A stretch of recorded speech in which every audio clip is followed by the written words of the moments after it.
আল্লাহর নামের জিকির করে লুকিয়ে গভীর রাতে, আমি তাদের সাথে ওই আল্লাহর নাম জপতে চাই, আল্লাহর নাম জপতে চাই। পড়েন সবাই।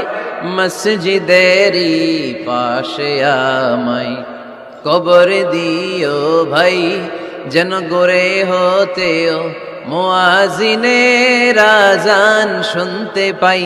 চিল্লায় পড়তে হবে আমিন।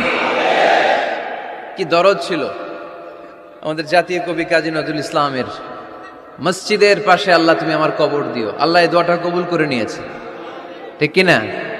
ওনার কবরের পাশে মসজিদ আছে না নাই? আছে। এজন্য মসজিদের সাথে সম্পর্ক জুড়ে দেওয়া এটা ইমানদারের আলামত।